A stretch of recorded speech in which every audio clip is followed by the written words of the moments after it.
Hey Jason, how you doing? Hey Blackburn, how you doing?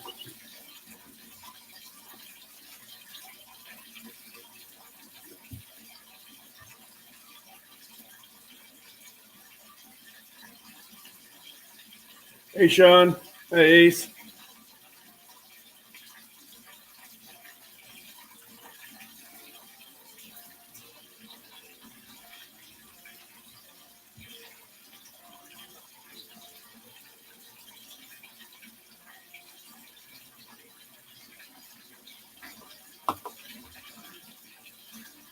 Hey Tim.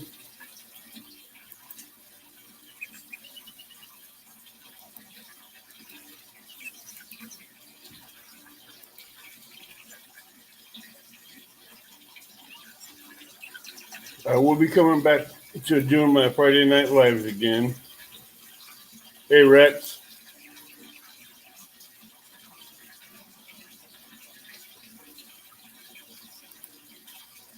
Maurice, buddy.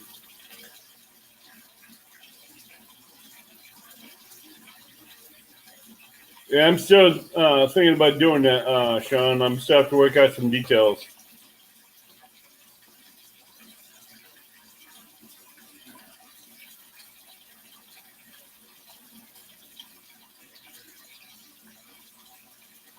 I'm gonna pop a link in here so if anybody wants to come up, they can.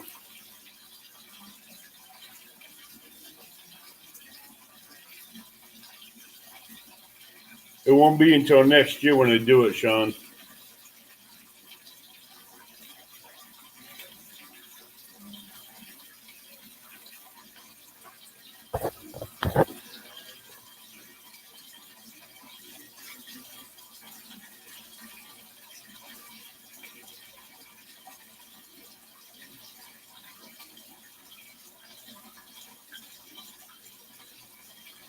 So has anybody been fishing today?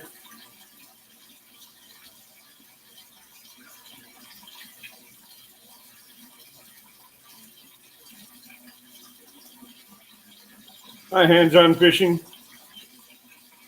As one time calls you left cheek or right cheek.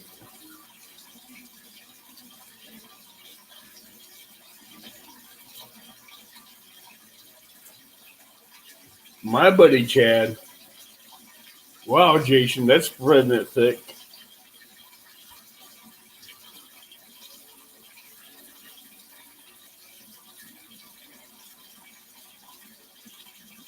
That's cool, Sean. How you doing, Ace? I'll post a link in here in case someone wants to come up.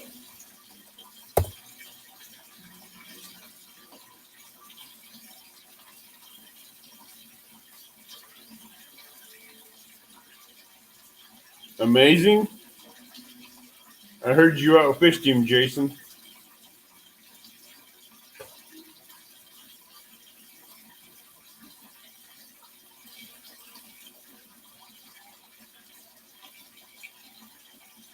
Norman, how you doing, bud?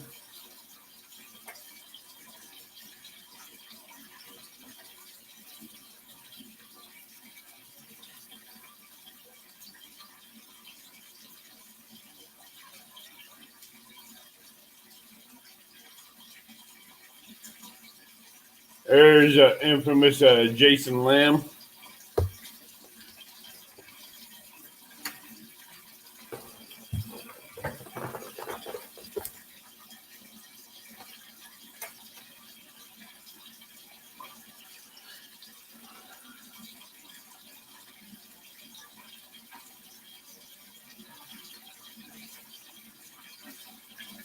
So, has it, anybody want to come up? I'll post a link again.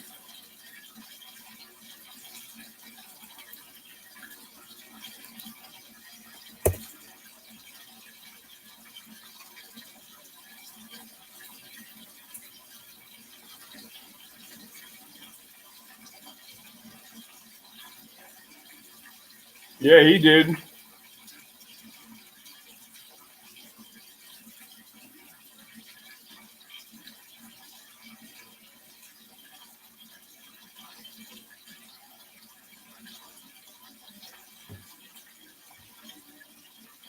Jay.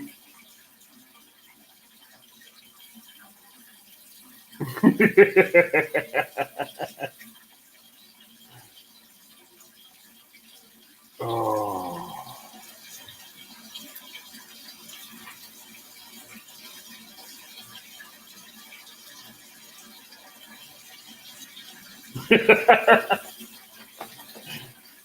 J Dog, you go from J Dog to Jason in a heartbeat.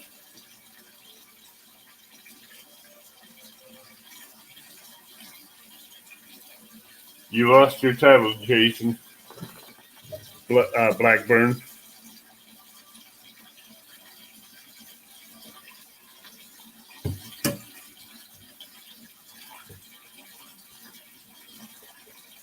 Norm, you know nothing about being old.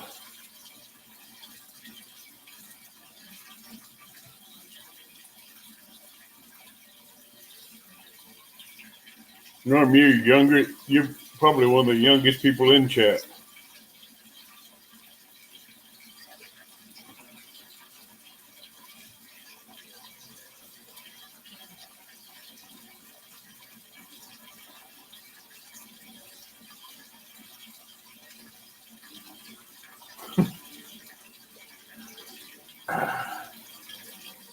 Then quit abusing yourself, Norman.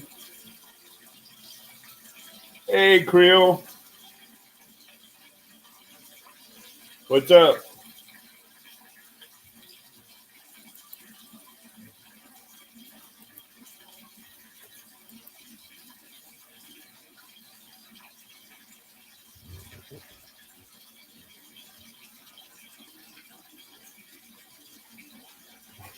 Norm wasn't even a spot.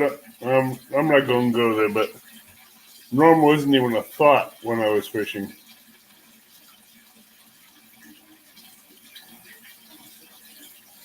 That's a good way to have that, Sean. Way of avoiding going to bed, Creole.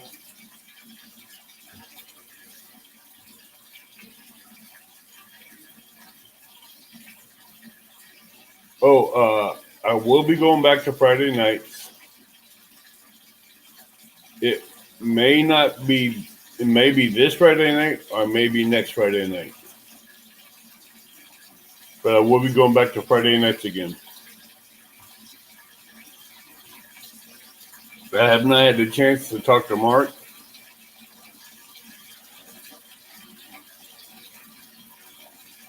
Oh, I understand that one.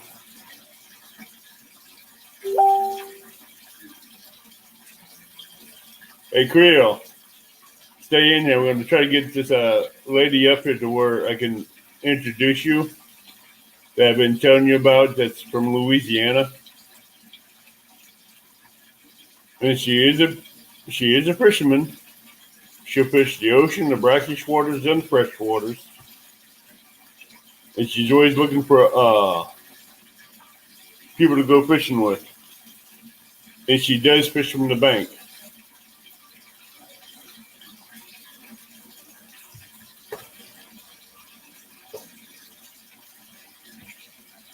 You and your wife would probably like her. She is a veteran.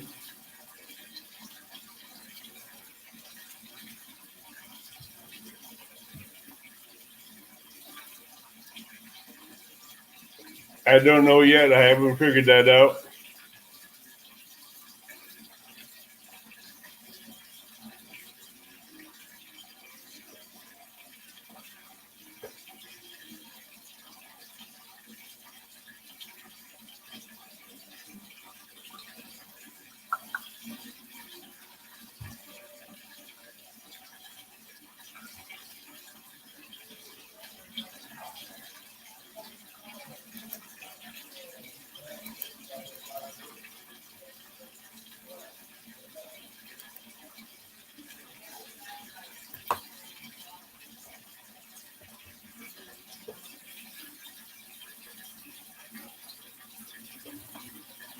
That is a link in case anybody wants to come up and chat, talk, and just have some fun.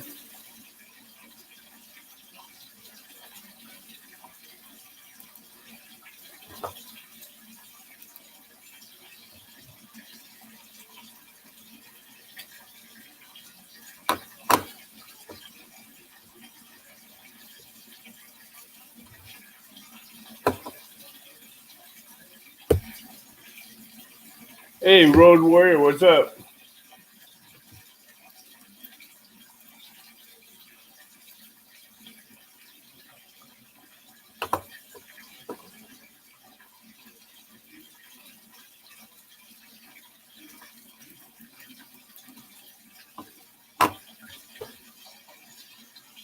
That turkey's done and gone. I don't nothing left out of that turkey's bones, Charlie. I'll be doing better when this kneecap and right leg, or left leg gets better.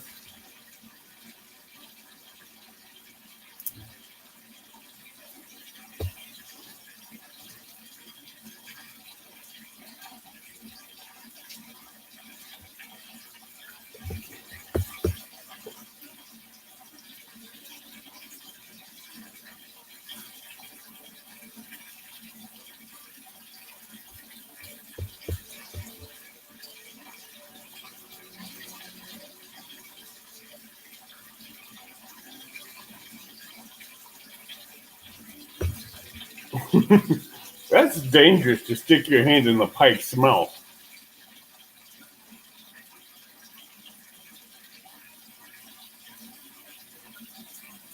Oh, I understand that. That's just something you don't want to do, whether it's alive or dead. Uh, I believe I have some torn muscles and ligaments in my behind my kneecap. Awesome, Charlie.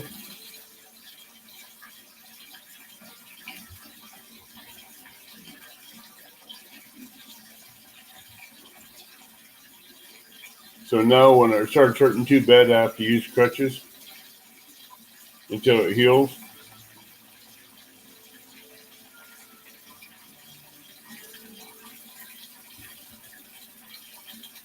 My doctors, when they ordered an X-ray, all they seen was bones were all right. I asked them for an MRI and they wouldn't do it, so they won't do an MRI like I asked them to because I know there'd be more problems. Oh, we got someone coming in.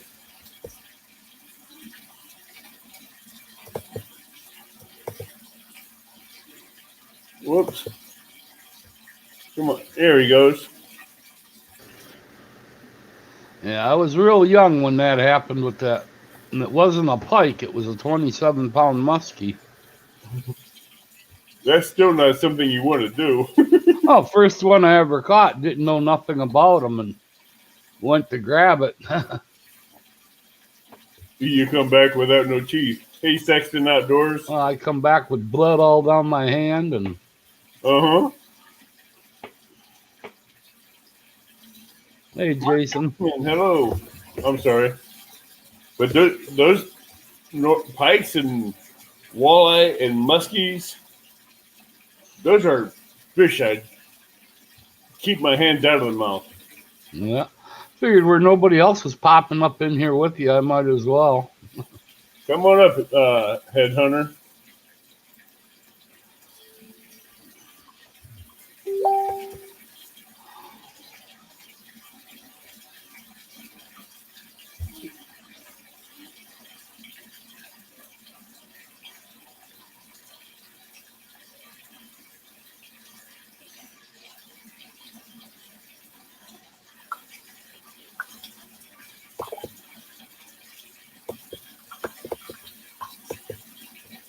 Come on.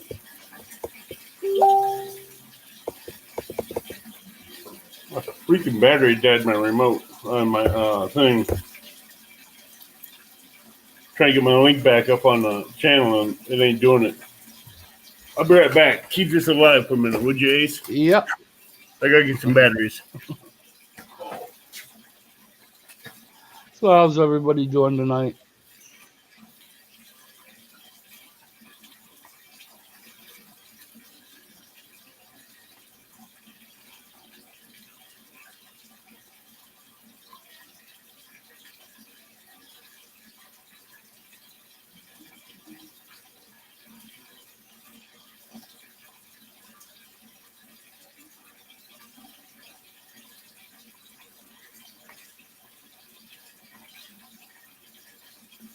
I'm doing real good there, Jason Blackburn.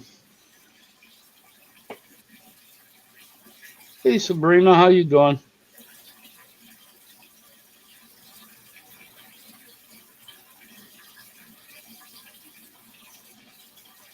We're supposed to be getting snow tomorrow, so I think it's going to start getting cold up here. So probably won't be back out now again until next summer.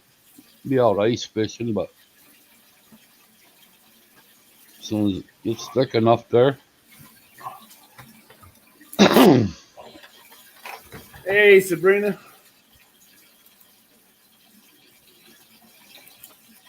Welcome, Sabrina. There's a link for anybody that wants to come up. Thought Norman said he was coming up. Yes, hey, Creel.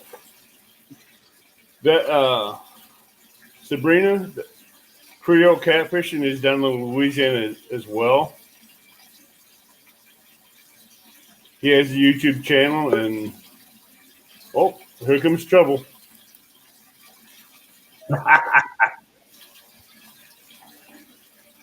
There he is, Mr. Vikings himself. Everybody, Sabrina Johnson is new to YouTube, so please show her some love. And she is also a veteran.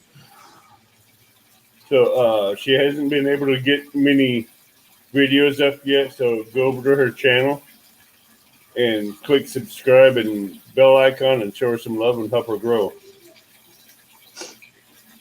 Hey, one ton. Is this Josh or Art? Hey, Master. So what was that thing you was talking about that they said was a bat attractor?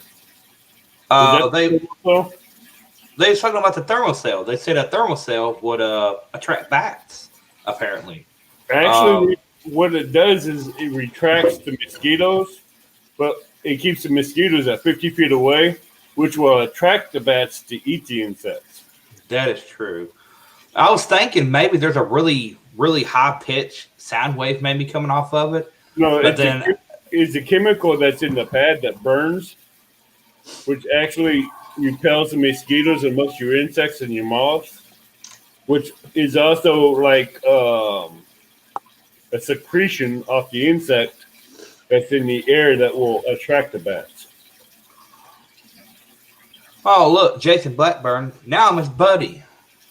Well, I bought them thermocells when they were like $78 and then got a couple extra of them I've been burning deals for them. And to me, they didn't work. You get any wind at all, the wind all blows at one direction, the mosquitoes get you from the opposite side. Hey. Mastermind. Can y'all hear me? Yeah, we can hear you. Hey, how y'all doing, man? Good, you? Doing pretty good. Oh wait, let me cut the. Just to let you guys know, I need to talk to Mark because I will be going back live on Friday nights again.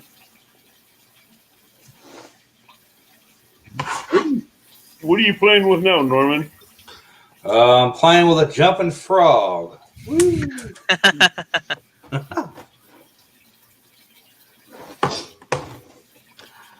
Oh, lordy. Yeah, Avid, that thermocell is the one you sent me, buddy. I still have it. I've noticed, like, Palmetto asked, somebody asked if it retracted the gnats.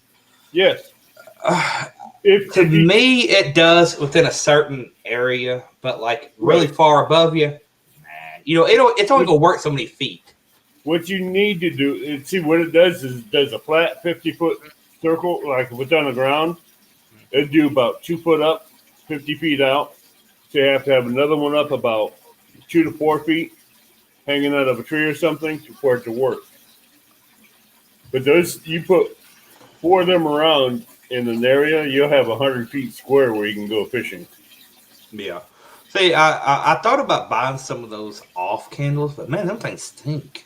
Yeah, but those thermocells, they don't stink as much. Yeah. And there's propane, little propane cartridges will last 12 hours. And those little burnable cartridge you put in there runs off 4 hours. So you get the refills cheap at Walmart. The thermostat Yeah. to $20. So that's good. Well, if we're playing with frogs there, Norm, I could throw you mine at you, but they got hooks in them. I draw some eyes on this little dude. That is cool. I Don't got worry, these okay. from I just cut 'em with my JB. kitchen shears, Norman. I just clip them. All I got is a piece of candy. It's still green though. I got Don't worry, them four. I'll melt your candy, mastermind. I got them 4 frogs, and then I got 5 of these that I won on from JV hunting or JV Outdoors. Nice. Whoops, wrong one. I'm waiting to try these out.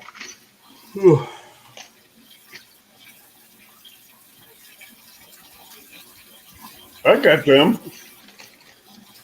I did have them until a striper took them. Ace, did you catch anything the other day? 110. No, didn't even get a bite. We went out there. I was gonna stream off of mine, and then I couldn't get my code off of out of my email, so I could set my StreamYard back up. So I wound up going live on Half Crazies, and J-Dog. I'm replying to J Dog over there. Jason. He gets it probably. For some odd reason, I never realized that I can't chat when I'm in here. I forgot when I'm a guest, you can't chat. You can't. Yeah, I That'd can't be, either, man. Hero 7 there, Norm. This one here is the GoPro 2018 model. Believe it or not, I've had 0 issues with this little bad boy. This is like, this is a 2008 model. That's what they call it, the GoPro 2018. I bought it new. It was $200 when it first came out, and it's been wet. I've accidentally washed it once. It's got really bad nicks in the lens. I'm really surprised it works.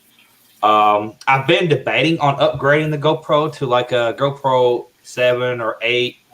The reason why I was thinking about doing that was, for one, 4K, but 4K takes a lot of processing power out of your computer for editing. Well, if you're looking for a GoPro 7, I've got this one. I've had it now 3.5 months. Used it one time, and I spent almost $300 on that and the handle, and I'd take $150 just to get half my money back out of it. That's a good deal. That's a good deal. I've never tried GoPros because Does the only thing I do to record is on this Android. I do all my videos and lives when I'm on the river off this.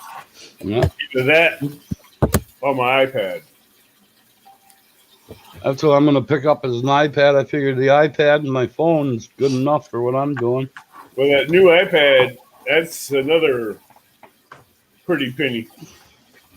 yeah. I'm not Another gonna tablet. lie to y'all. The iPhone is great. This is the iPhone 7S Plus. It's a prepaid phone. I wasn't going to get a contract phone. I don't do contracts. It's just they're robbing you blind. Yeah. Hey, JBT. The iPhone 7S Plus is a nice phone for making quick videos, recording. I really like the iMovie feature. It has so many features on it that you can do just as good as you can on a computer with actual editing software. That was the main purpose of this phone, and to go live. But if you're looking to ever go live and be live for more than an hour when it's hot outside, this is not the phone for you. It will completely shut down. Mhm. When I was I don't know if Mastermind Show you was watching Palmetto Catch earlier or not. I was in the backstage waiting to go live with him to show off what I was showing off for his show. My phone got so hot it shut off. I had to run back in the house and grab the wife's phone. And I took it to the Apple store. I'm like, look, I paid almost $400 for a phone. straight out of pocket, just for the channel, just to go live, make sure I had good quality, something decent. And they said, "Well, have you did the update, the iOS 13.4 update?" And I said, "Yeah, it's got the 14 point whatever update is y'all do every month."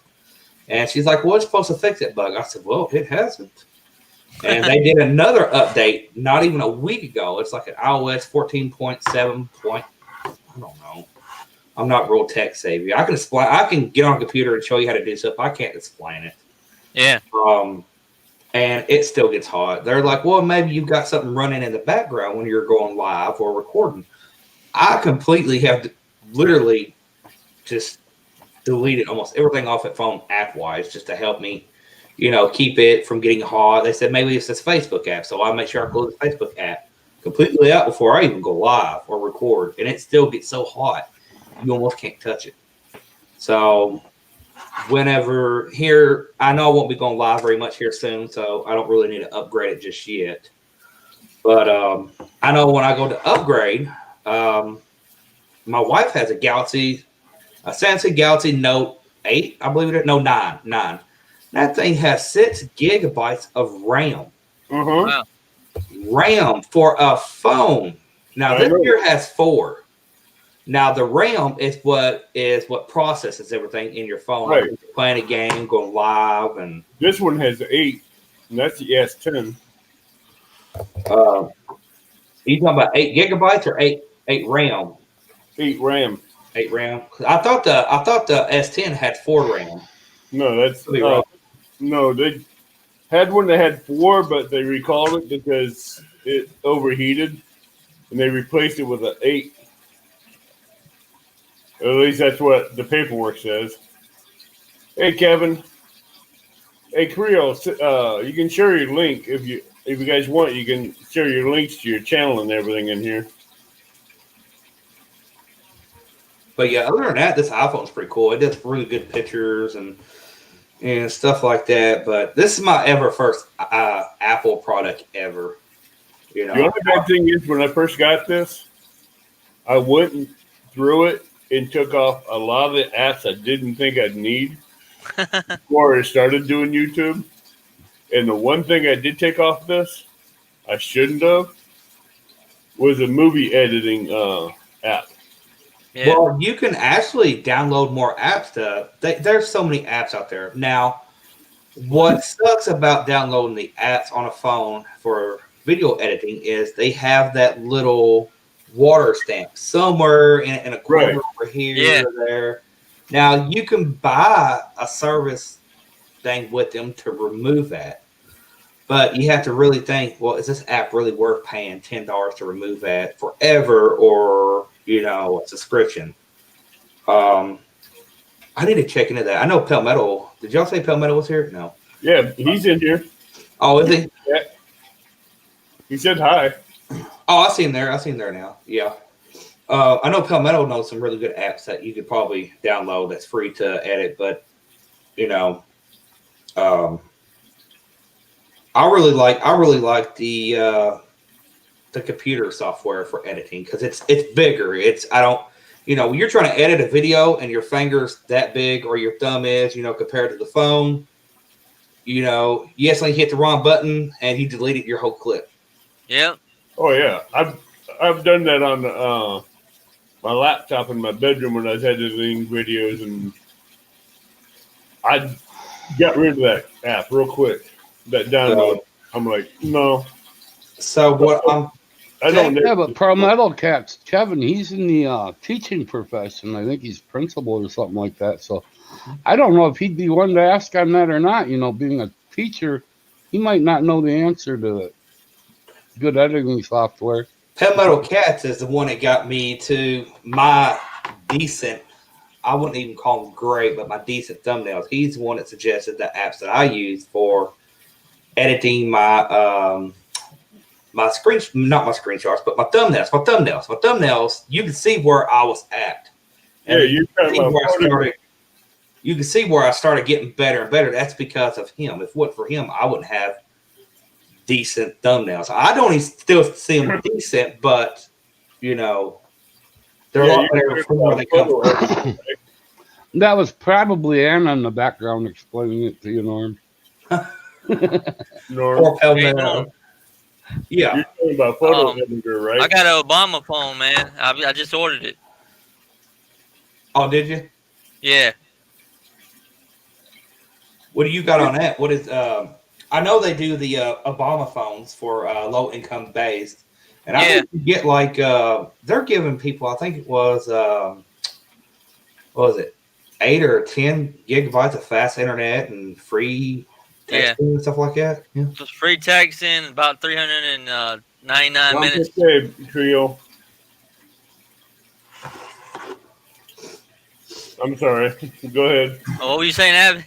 I send bon appreciate to Creole. In other words, basically saying good night. Oh, okay. I'm sitting here watching what's his name, Jesse, Outdoors Addiction too. I'm sitting here talking to y'all. He's live on there fishing, doing some fishing. How's he doing? Any good? I don't know.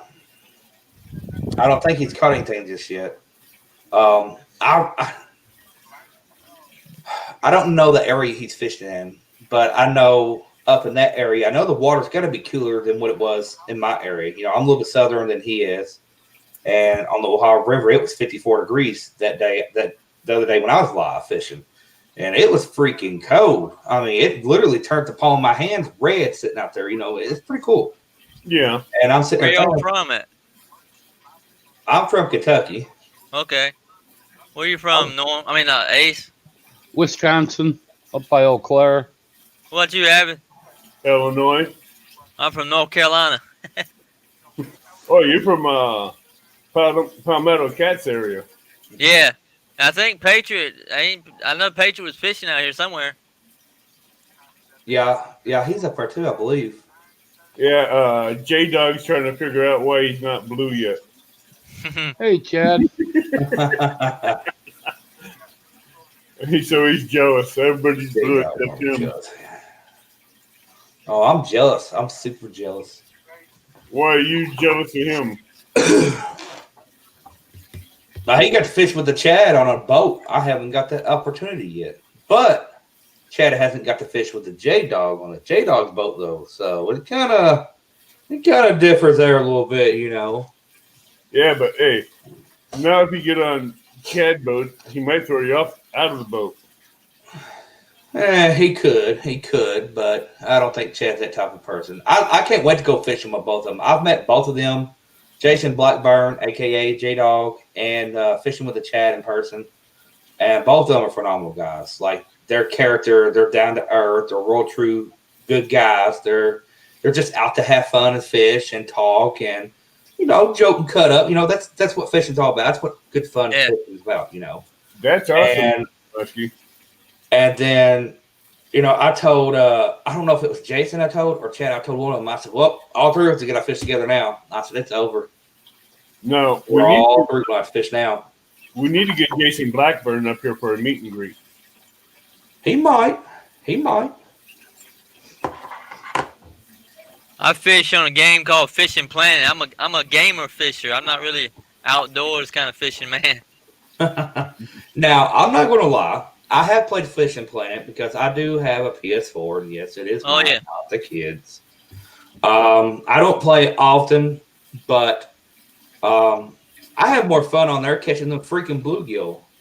Yeah. On there. Now, what's funny is a thing of red worms is like $400 on their red fishing game. Yeah. I'm like, oh man, you imagine that in real life? We'd never go fishing then. Yep. And the license fish too. Mm-hmm. Like $3,000. Now, in this new generation that we're growing up in, I grew up in the generation of a lot of people playing video games. I never could get really down into it. I do have a few video games I like playing myself. Like one of my favorites was Halo 3. Yeah. That was my game for me. That hit me hard. I loved it. That was, of course, it's on Xbox 360. What was that other game? And when I was growing up, when I first got my first computer, I probably went back. don't know, about 11 or 12. It was called Sim Farm. Oh, I remember Sim that. Farm.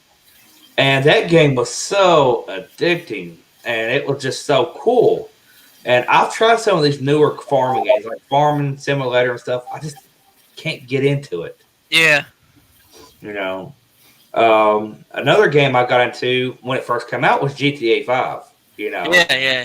because there for a couple years after when I first got the computer, I was about 10 or 11. When I hit 12, I went straight to.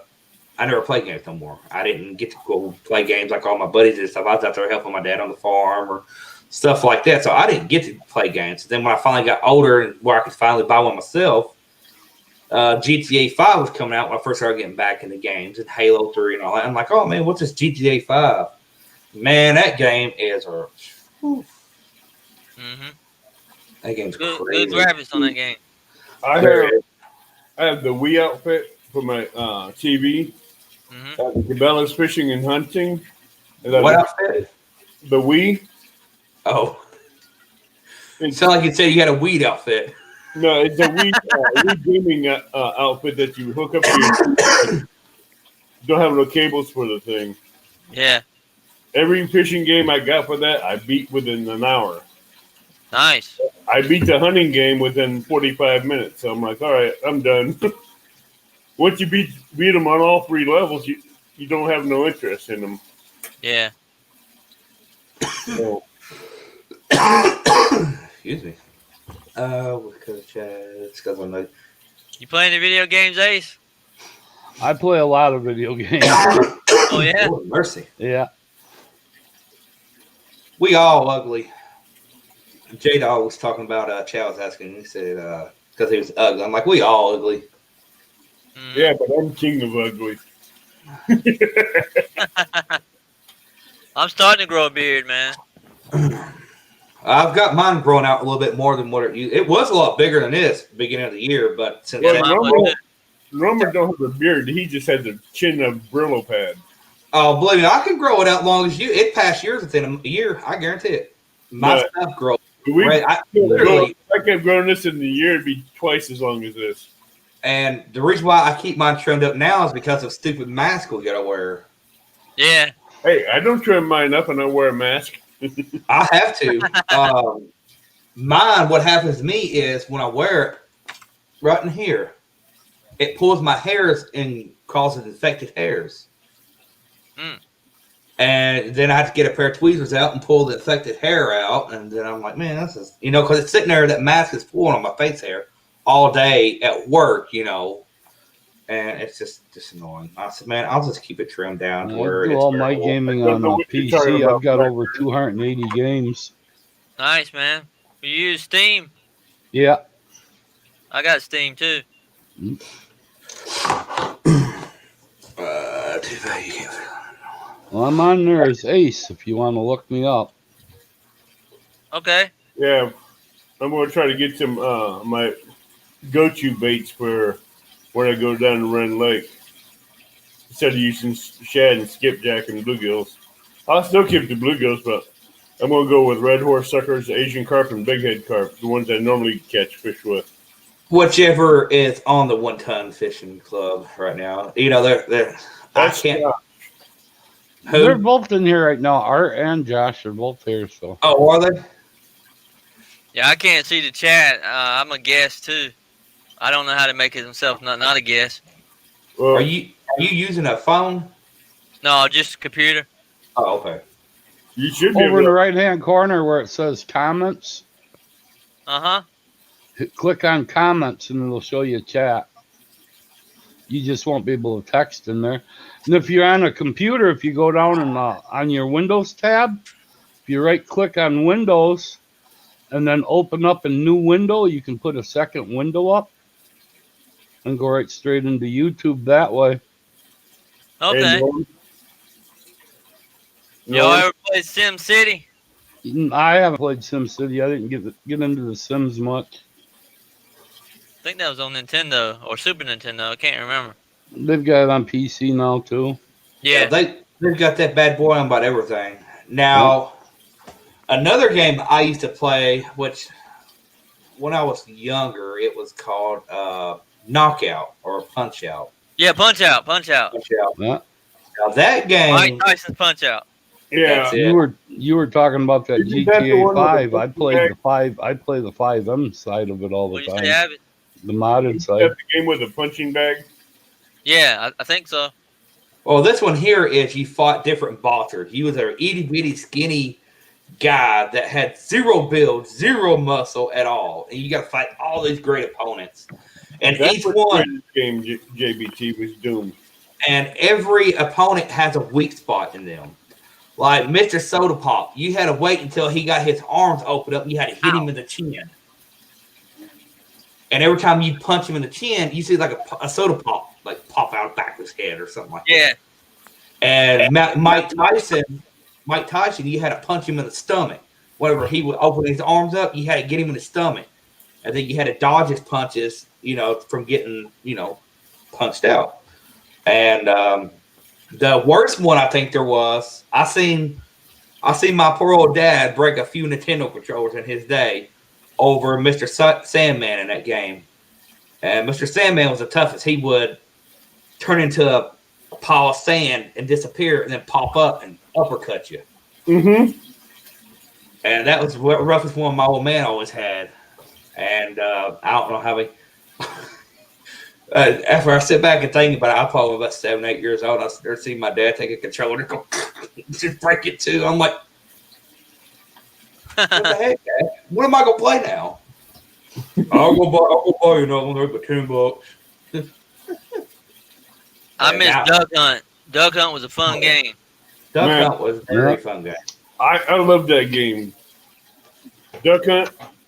If you're getting ready for duck season, you can go play that game and you learn how to lose your shots with it. Yep. Yep. You can learn to lead your shots without wasting the shotgun shell. Ones Yeah, I I miss love is Doom Mario. and Rubenstein too. That's a good game. Fishing with JBT. I can see the chat now. But yeah, some of Oh, these, play old games. Yeah. yeah, some of these older games. There's Jason's son, Christopher. Hey, how you doing, Christopher? Oh, I've got my sign ever since I went night fishing right in here. And right in here. My sinuses. That night fishing, that cool nights get me. That's where you need to be smart on those kind of nights. Take some Stay wood home. with you from around the bank and build you a fire. Well, I'm not supposed to build fires where I was at. It has a big sign right there before you go on the beach. No open campfires. Oh, that sucks. Go get a But pair. but there's people that had them there. But my luck, the one time I did it, here they come down there, write me a ticket. If you go on the shoreline, it shouldn't be a problem. Yeah. On the rocks, it wouldn't be a problem. Who the hell was that? What happened? Someone had some wind go through their mic. Sound like a jet was flying over. That's what I thought too. I don't know. I don't got my fan on. One of y'all passing gas and not telling the truth is what it is. All right, one ton, stop that. All right, no more. No, I blame that one on Art. There we go. Oh man. So y'all got anything new going on? Anything interesting coming up or anything like that in general? I am planning to have a little bit change to my lives on Friday nights. I will. I'm working on getting a co-host, and this person is very interested, but they want to try to get up a couple of videos up on their channel before they do. Yeah. That's good. Get their confidence up a little bit. Get their I've been talking with a person and letting them know that you just got to be yourself and just relax and have fun. And that person I showed you on screen earlier, Norm, Sabrina, Oh yeah. she's a new member to the meet and greet, Okay. to the page. Okay. Well, she's in for a treat.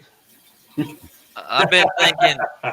I've been thinking to go live more, because I think that pulls in a lot more subscribers when you go live. It gives you more watch time and hours too. Yeah, that too. And also, you don't have to sit there and upload the video. That's The reason why I like doing lives, there's no editing.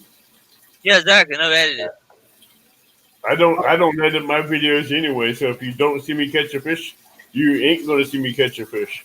Yeah. But you're gonna. Let me show y'all a little example.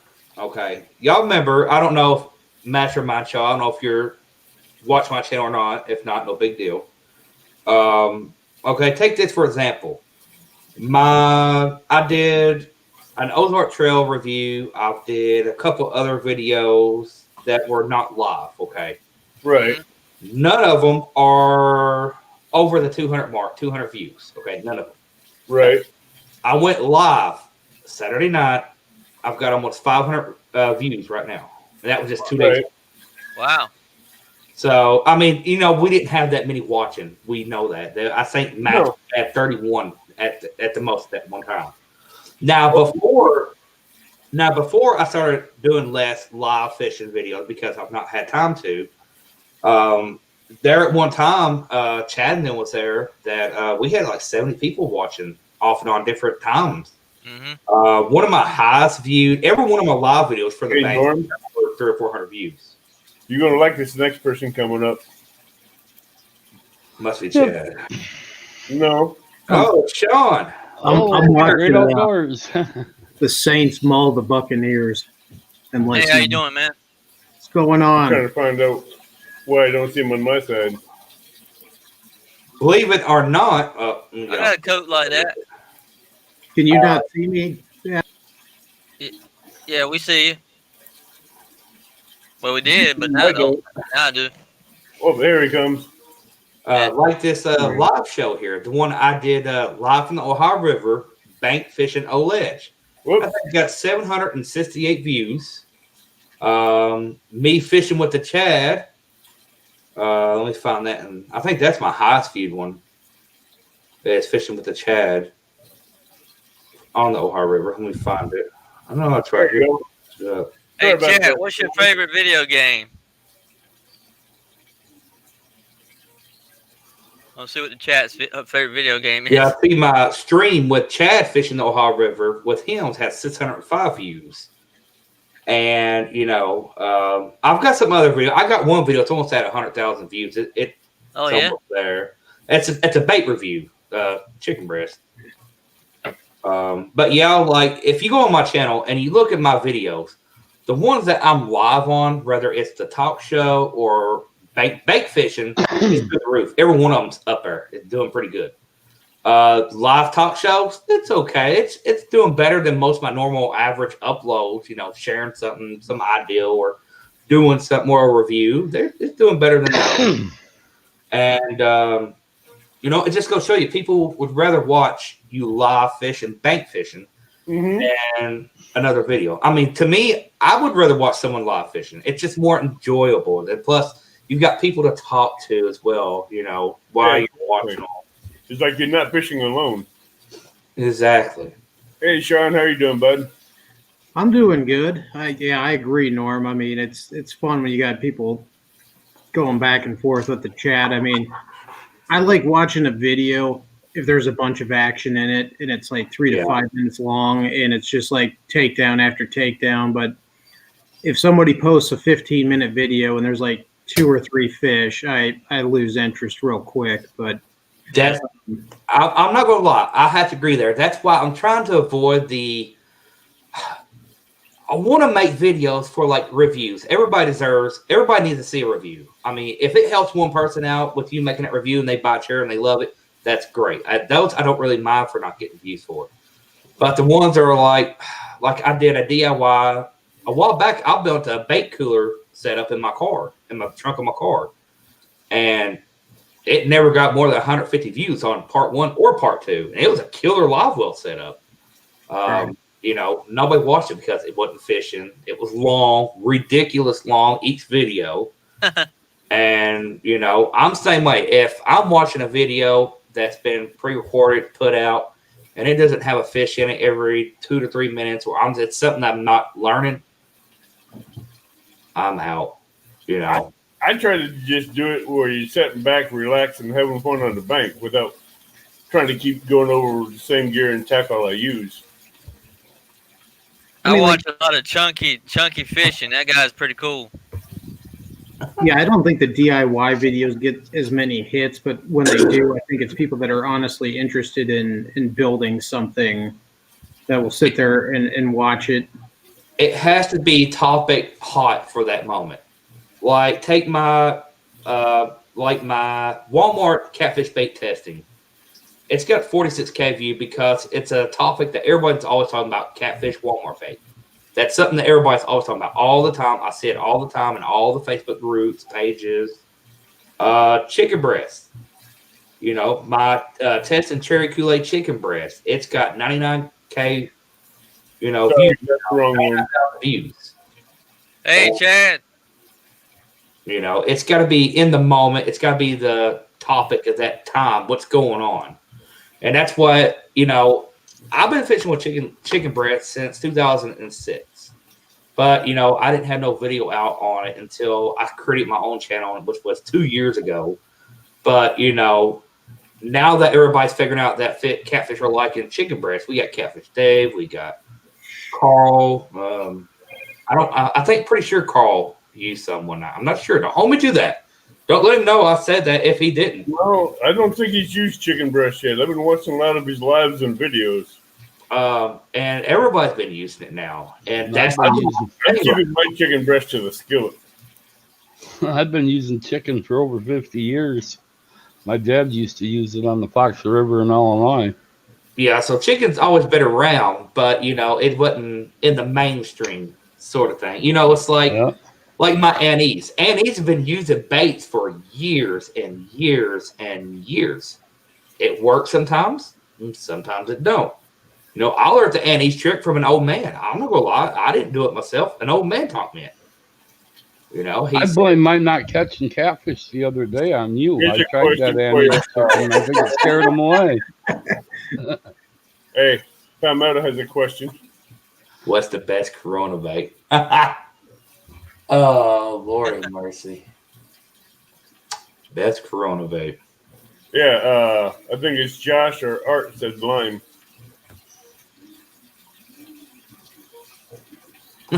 Thank you, LG Bass. And I did see I am reading y'all's chats over there on the side. Chad, Christopher, and Jason, and everybody. I'm seeing it.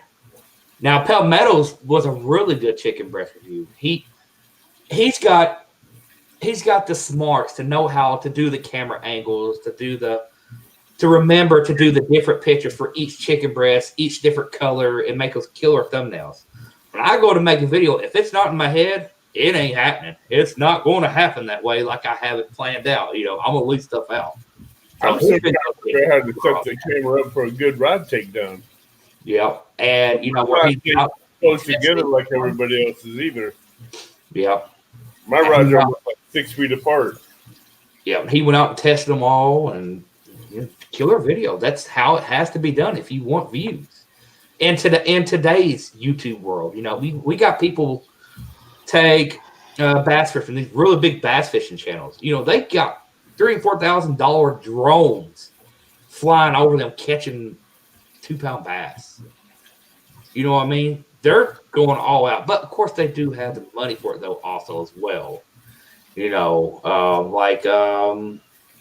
What's his name? Really big bass fisherman. What's his name? Christopher knows who I'm talking about because we talked about him the other night up at Nodal at the parking lot. John B. You know who John B? The bass fisherman, younger guy. No. The good. This guy started out bass fishing in creeks, and now he's got to where he's added this whole group of people. Yeah, John B. Christopher. Yes. He's got a 1,000-acre farm, built himself a big lake, and he went on there, and it's like he built himself his own brand, his own name. Now he's got Guggen Squad baits, poles, rods, reels. And this dude is worth millions and millions of dollars just from fishing in a bass pond starting out on YouTube. And, you know, he's got these drones, $3,000 and $4,000 drones. He's got some drones that are like, they got some kind of I don't know what the cameras are called, where it only senses him or a sensor on his body and it follows him around to record. He don't even need a cameraman. Was this this is the main Guggen Squad guy? He's got his own channel, but yeah, I didn't know his real name. I've seen his channel. No, it's a good channel. It is. You talking about Lake Fork guy? Yeah. Well, he wasn't a part of the Guggen Squad at first. He got invited into it. But John B is the original creator of the Guggen Squad. But he is a good guy, though. He really is a good guy. You know, there's that Eric dude on there. There's some of them on there I wouldn't really, you know, they're in it just for the money. They're not in it. I mean, if you're going to go all out, spend $4,000 on a drone, yeah, you're in it for the money. You're not in it just for the fun, family fun. People, Lake Fork guy and the Guggen Squads, they're all in it for the money. Yeah. The Lake Fork guy also does a lot of hunting and stuff too. Right. He hunts, he fishes. He even has the Lake Life family channel with his wife and daughter and his house and all that. Yeah, their newest member, they just brought in Lojo from Lojo Fishing Bass. Yeah. Then you got Paris in there. And yep. See, it's like, you know, take all of our channels for instance. You know, I'm almost at 2,000 subscribers. I don't have nothing great, no great video or real great content. I'm 10 away from 50. Huh? I'm 10 away from 500, and I can't get that extra 50 people I need. The first 1,000, I'm not gonna lie, the first 1,000 was the hardest for me. I really worked really hard sharing my videos, going to other people trying to get sub for sub. I really worked my butt off for a long time to get that. I hit 1,000 subscribers beginning of this year. Okay, and now I'm almost at 2,000. My goal was just to hit 1,500 for this year, for the whole year. You know, and I'm like 19 or 20 away from 2,000, and I didn't have to work nowhere near as hard to get that. You know, because I already had 1,000. They always say your 1,000 is the hardest to get. You know, subscribers. I'm subbed to well over 2,000 different channels, and I went to 187 subscribers, and now I'm back down to like 157, I think. I have over 950 catfish channels I'm subscribed to. And I'm sitting at 449, and I'm like, where's the love? Yeah. I know I'm subscribed to 219 channels is what I'm subscribed to. It is really hard for me to keep up, but I'm not going to lie to y'all. There is probably only maybe 15 channels out of those 219 that actually produce a video every week, that actually puts out decent content or something that's eye-catching or something that's worth watching. You know, if you know, there's people on YouTube that I don't like because of their personality. But even if they have a decent video that I think is catchy to me, I'm going to watch it regardless. You know. So, I about did an elbow drop on that sucker. About went off that port. You should have. No, wife would have killed me. She's like, "What are you doing jumping off?" That'd make a killer video.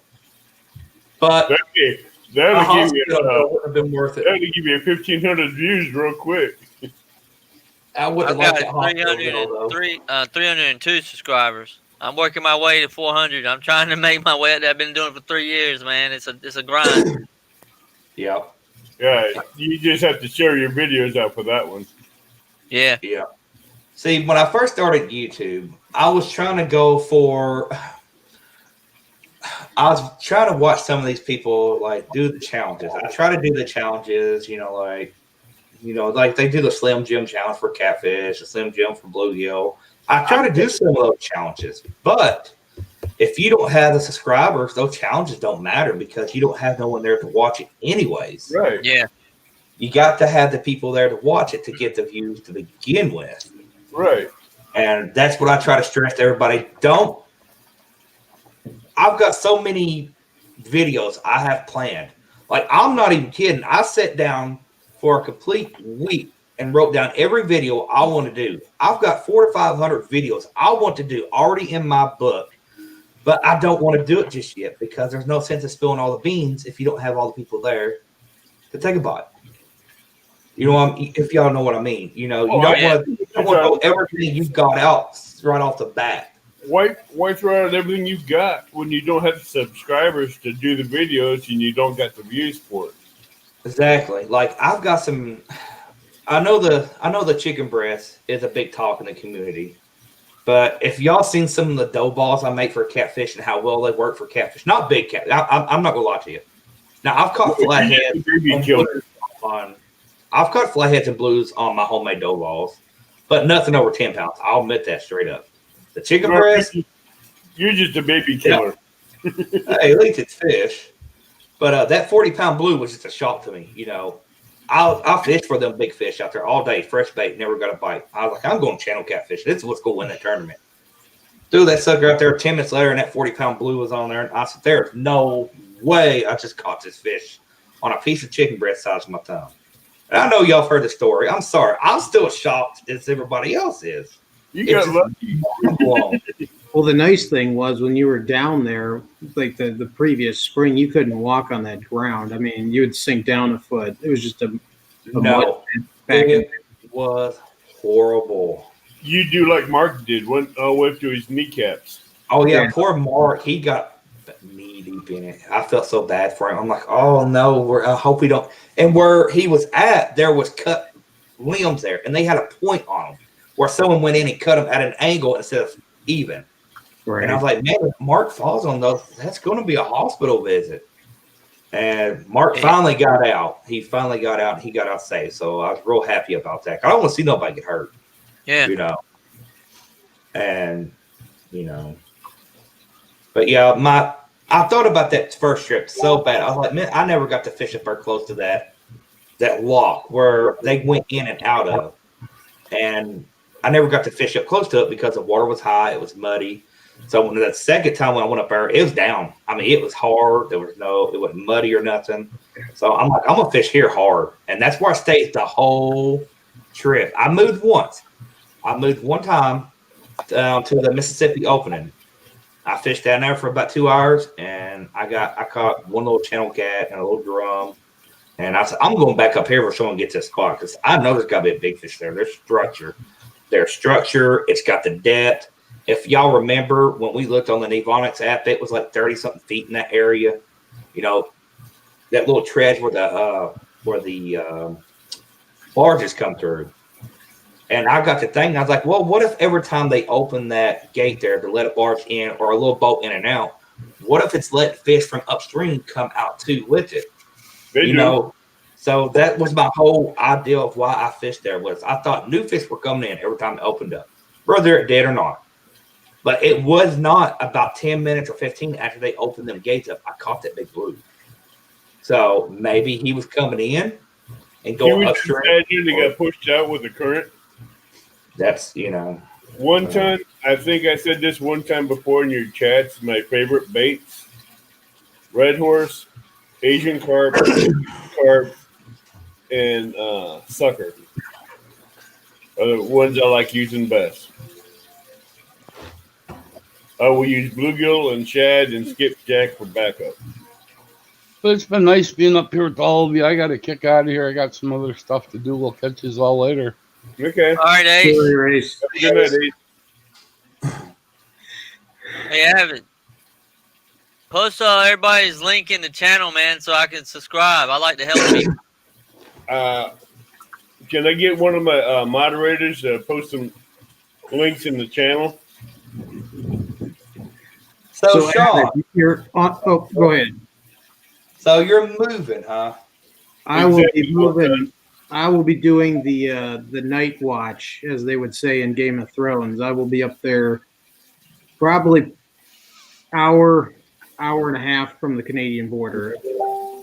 Wow. It won't be fun in the winter, but it'll be nice in the spring because there's absolutely no humidity. So I'll be fishing Devil's Lake, Lake Sakakawea, and the nice thing about Lake Sakakawea, and there's places to fish catfish up there. Obviously, it's heavy northern pike and walleye and bass, but you got the Red River over on the east, and then you got the opening to the Missouri River through the Garrison Dam. So I've seen people haul out pretty big channel cats on YouTube out by Garrison. Nothing monstrous, but 20 pounders. I mean, good sized channel cats. 20-pound channel. Those are nice cats. Yeah. Well, that's what you see on Something YouTube, so you don't really know what's been caught up there that's not posted on YouTube either. Exactly. A 20-pound cat, that ain't something to scoff at, because if you can catch a 20 there, it's possible you can catch a 30. Well, I've heard they have like monster paddlefish out there up by the Garrison Dam. So that's what my brother wants us to go out and try to haul up a big paddlefish. I've heard it's like trying to bring up a big, huge log. Well, paddlefish you have to snag for.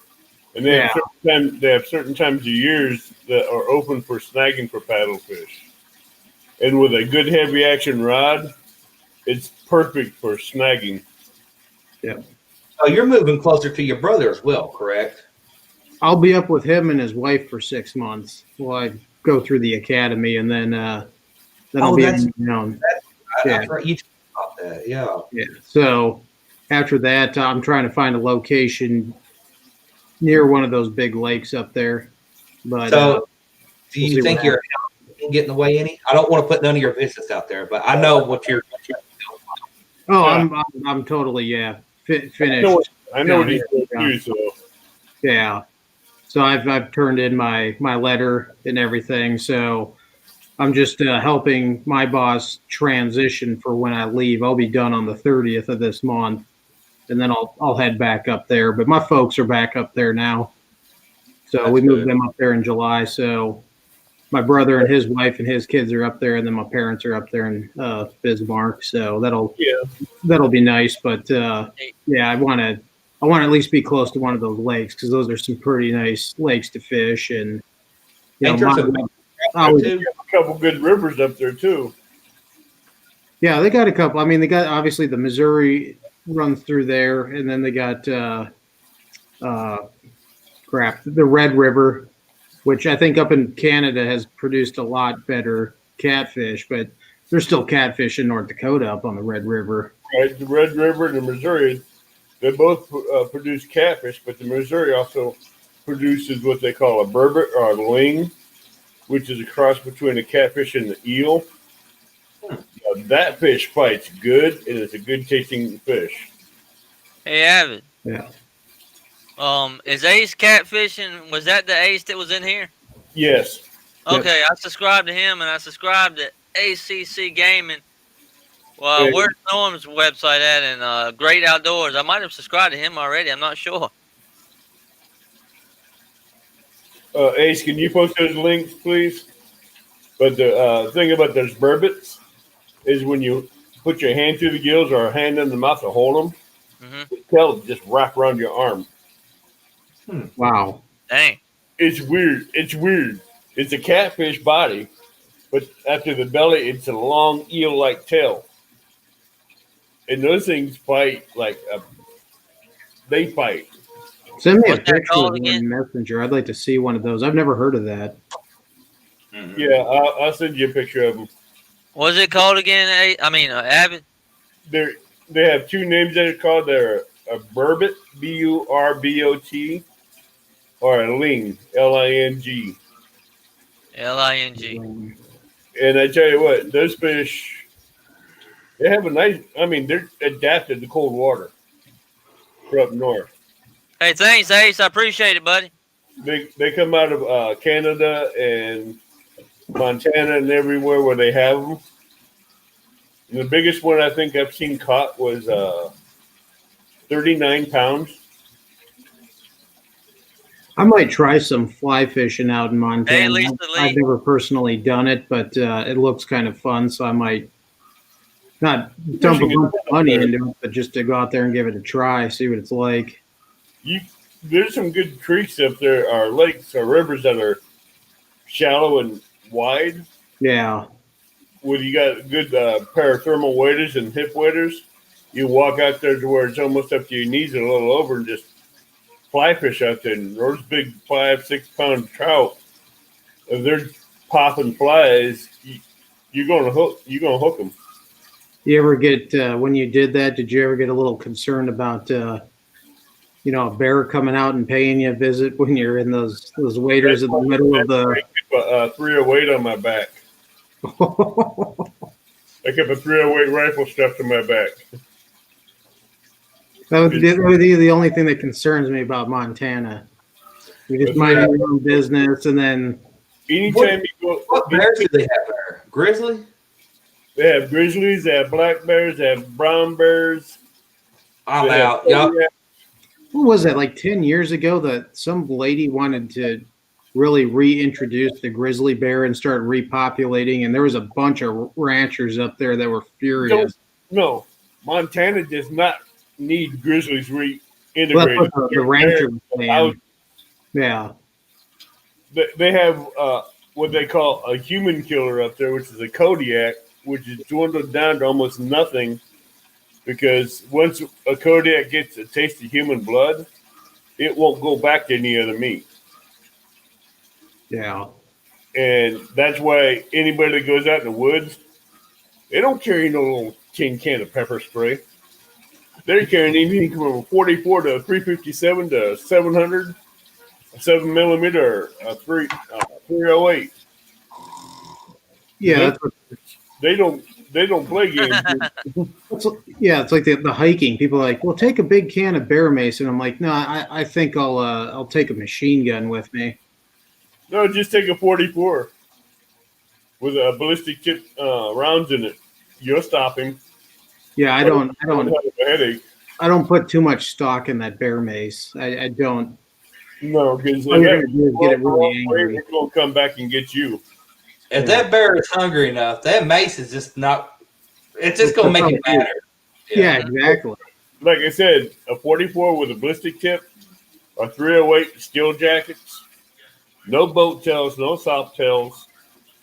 You need ballistic tip rounds or steel jackets to penetrate right here in that skull, because right between the eyes where and the sinuses go down, it's the thickest point. You got a big old. I'm not gonna say, well, you got a big old A bear running after you wide open. You go ahead, time. Let me get right between his eyes. You know, Hey. gonna be bam, bam, bam. Hey, when he starts charging you, he's 300 yards, so you get at least one chance to get a warning shot, one good shot off. Because after that one shot and you hit him, he's picked up speed to 45 miles an hour, and he'll cover that 300 yards in less than 10 seconds. Oh So you yeah. only get one shot at it. Yep. So let me ask y'all a question: is there any mythical creatures that you think that is really out there, like Bigfoot or anything like that? I really think there's still a such thing as Bigfoot out there. I really do. I've seen And the- Next monster, maybe. The reason for that is, take this for example. In Kentucky, they find new species of animals every day here, even like frog, stuff like that. In different states, they're finding new species of birds. They're finding new species of squirrel. There's a new species of squirrel they found today. I saw on Yahoo Thingamajigger said, "Oh, they found a new squirrel species." when I was And in, then in the waters, take the oceans for example. They're still finding new species of fish. So, consider Jason. not Jason. Consider how many nice wooded blackbird. areas we have on this planet. What makes you think that there ain't still a Bigfoot or a Sasquatch still running around in these woods? All I right. think honestly, Norm, there's probably things out there that are probably hybrids that people really haven't seen and they don't know what it is. That's true. That's I true. want to share something with you from one of my hunting trips in the backcountry of Montana. 11-foot brown bear He's one of the most powerful bears in the woods besides the Kodiak and the grizzly. Neck snapped like a toothpick, along with a mountain lion. Both necks snapped, hanging upside down, 20 feet off the ground. No ropes, no cables, a broken branch right through the bodies. Yep. See now, how would you get that up there without ropes or anything and pulleys from another man helping you? And there's no rub marks from ropes or anything on that tree. well, see, me and my father-in-law was talking about some stuff we heard a while back, like on TV, and we've been watching stuff. Even he watched something and told me that even who was it? Someone, one of the presidents reported in his journal at one time they couldn't figure out why, like these big animals, their necks were snapped, like twisted, and stuff running after them, snapping trees behind them as they was running, and their men being, mangled to death, but not from a normal predator like a bear or a lion or a lion. And I'm talking about a bear that's over 950 pounds. Yeah, and see, and a full-ground mountain lion that's almost 250 pounds.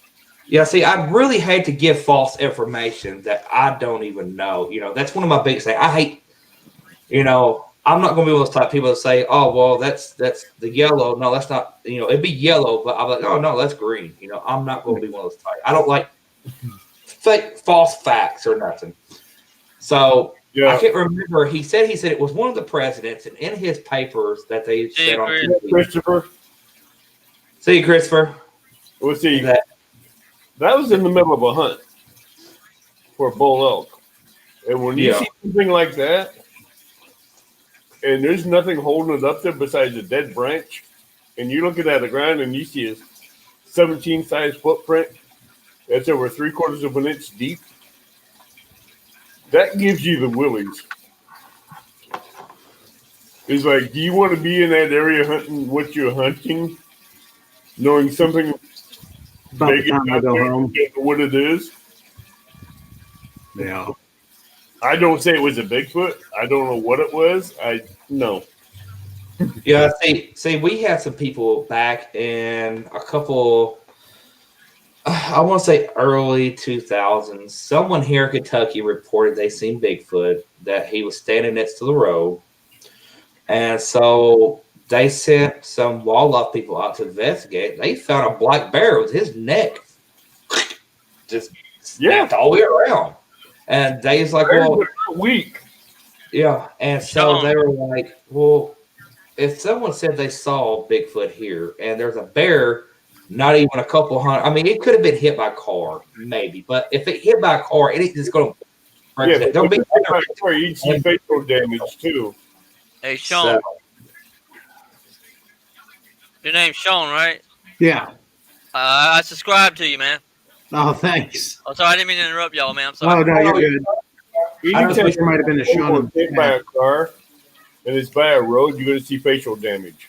Yeah. If you're by the head or the shoulders or anything, you're going to find damage from a car. Yeah. So we started talking about Bigfoot.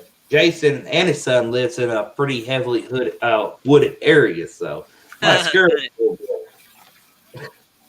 Now Jason's packing some good heat, so I'm sure he's not scared of nothing that's coming his way. Well, your online challenge next spring, what is that? What do you think that's going to look like? Is it going to be like a tournament or? One that me and Korea was talking about is all bank fishing tournaments. And Korea wants to take part of it, but he needs to use his boat to get to the spot.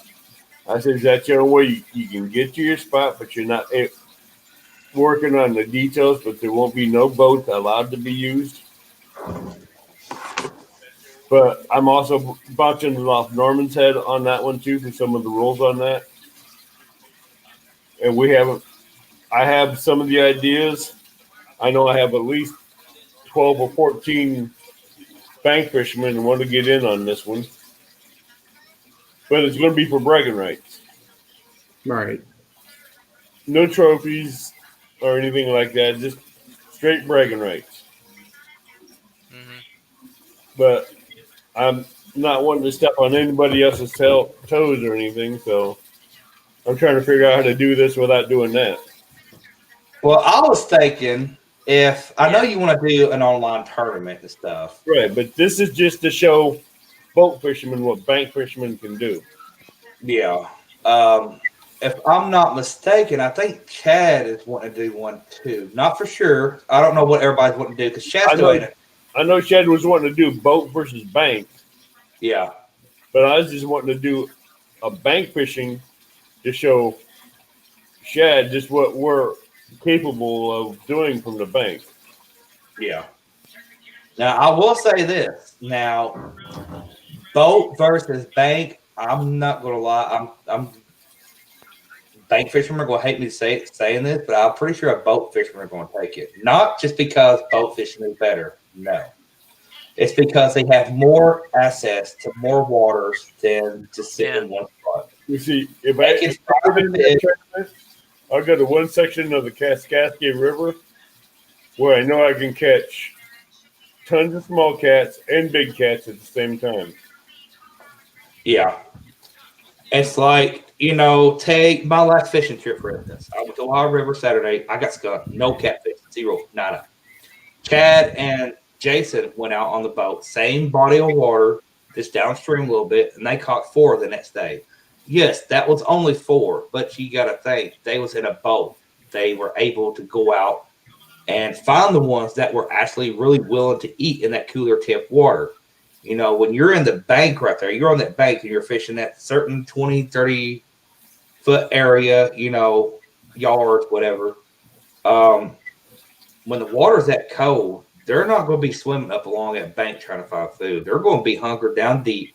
And the only time they're going to move is when a school swims over them or around them. They're not going to be traveling that 7 foot water there where I was at. So that's what opened my eyes up for boat fishing. I won't be down at the Kaskaskia Lock and Dam. I'll be at another Lock and Dam. Another dam, I mean. Like I have 9 trips this year under my belt on the Ohio River. 9 bank trips now, 1 boat trip on the Ohio River. That 1 boat trip outdid every one of my other bank fishing trips. All of them. I caught a 27-pound blue, an 18-pound blue, 11-pound blue, and I don't know how many freaking channel cats on the boat. Same area. I mean, I'm not kidding. I mean, not even a mile down river on a boat. I slayed them off the boat. And I fished that same area just a week before. I caught 1. Sat there for like 9-10 hours. I'm out there on a boat 30 minutes, and it's just left and right. Boats is boat better. Boat fishing better than bank fishing. That's all depends on the fisherman. I'm a little skeptical of going out on a big river on a boat. I'm not gonna lie, I was scared. I've never been on a big river before on a boat, so it's scary to me at first. Period. But after I realized I was okay, the boat wasn't going to sink, I was safe. Jason knew what he was doing. He taught me a few things on the way back at nighttime, driving up to the ramp at nighttime. I felt I was fine. And it really opened my eyes up on the boat fishing on bigger waters. Now, of course, you don't want to be a beginner out there in a 30-foot boat with water ripping 7 to 8 miles an hour and it's flooded. No, But it really opened my eyes up that you can get out and find more fish, find different holes, find those ledges, and, it just opens your eyes up more. I just don't feel safe in a little tiny boat in 30 feet of water knowing that boat can sink and you go down with it. Yeah. Yeah. See, my little boat, my very first trip out on my boat that I bought before Jason gave it once in the garage, I was out there fishing and 33, 34 foot of water at a lake, and I was taking my pole, and I was like, yeah, it can't be no 30 foot here. I stuck that pole down there, and it just kept going, and I was like, oh, man, that's a bad feeling when you can't hit bottom of the 10-foot pole. So that sunk in there for a minute. I was like, well, let me turn this trolling motor on. Yeah, let's deeper water just in case. And then after a while, it sunk in that the boat was fine. I wasn't going to sink. It's I going to be still okay. don't trust. Hey, the boat may be fine until something comes up off that bottom and rips out the hull of that boat. You know what? Yeah. Then it's what you don't see is what's going to cause the damage to that boat. At Yeah. least on the bank, you don't have to worry about that. You just have to worry about branches from overhead Yeah. coming down and cracking you one. But yeah, that little boat I got, I'm gonna focus more on little rivers and little creeks with it and smaller. I'm still gonna fish some bigger lakes, but nothing like with. That'd be good for some good sized ponds. I got one lake I want to do live fishing off of, Lake Reba. My very first video on the boat, trying it out. I caught bass. I caught a lot of little bass, and I'm not much of a artificial. There we go, artificial lure fisherman. I like my minnows. I love my live baits. I'm sorry, but I let my baits do the work for me. The minnows, you put them on there, they don't do their own little swimming around. They'll catch fish for you. You ain't got to do nothing. Sit there and wait. That's how I like to fish. The only bait I probably use is wax worms because I can put them on a regular small number 6 hook for bluegills and stuff. But for crappies, I do my jigs laced with a wax worm or a crappie niblet, and I have 2 jigs. And I can bring in maybe 1 or 2 crappies at a time. And one lake, there's one river is the Licking River. It is home to some really, really big, fat flatheads in it. And it's not a big river at all. My Kentucky River, it's got some pretty decent sized flatheads in it too. But I'm not going to be able to catch them if I'm on the bank. I already know that. I've been fishing the Kentucky River since I was a little boy. And I've personally never caught nothing over 10 pounds out of that river. But I've seen 50s and 60s come out of that river off the boat. Not bait fishing because you're very limited on bait fishing around the Kentucky River. And yeah. I subscribe to you, man. That's the same way with the Mississippi too. Yeah. Thank you. All right, guys, I got to hop off here. I got to get ready for work in the morning, but All right, man. It's nice talking to you. we will catch you guys around. Hey, let me know before you head out. All right, Sounds good. on that move. But the Mississippi has got so much barge traffic. They have factories and everything right there in the rivers where they're not letting bank fishermen there to fish. Yeah. The Illinois side. But you have to go across to the Missouri side to do any bank fishing. But then you can't get around the barges that are docked up that's been sitting there for almost a month or two to fish underneath them to get the big flatheads. Yeah. So, See you later, Ace. Bye. and thank you. So I know Lyle is wanting to do the Mendota Lake, and I think Chad and a few others are wanting to go up. When are they doing that? The 5th? They're doing that between the 5th and hold on, let me check. I'll tell you. I thought about going to it. I know that little lake has got some really monster channel cats in it, and it's not far from you. Not far from you at all. It's I know somebody said that someone caught a 40-pounder from there, a 40-pound channel cat. 45 pound channel. So I'm like, yeah, that sounds like a lot of fun. It really, really does. But I got to thinking, ever since they mentioned it, I've been on my computer looking up forums, looking up Facebook, looking up posts. And you would not believe all the people I see holding monster channel cats over the past decade, pretty much, And I was sitting there thinking, what if, many people are fishing it. What if not all the big fish are still there? What if you're going up there? I mean, even though they're not there anymore, it'd still be nice to know that there was one in there that big. Sorry, I'm getting off topic. I'm trying to. I understand what you're saying.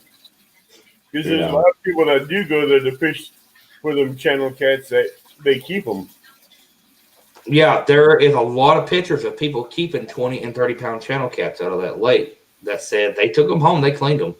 So if they're taking 20 and 30-pound channel cats home with them, they're taking the heart of the lake with them, because those 20, 30-pound channel cats, the eggs, you want them to lay, to produce, because that's the good gene, just like when Kentucky bourbon and catfishing was on earlier, like the big bluegill. You want the healthy big bluegill to produce their eggs, and you want to catch their offspring, So that makes me think how many people took fish out of there and took them home.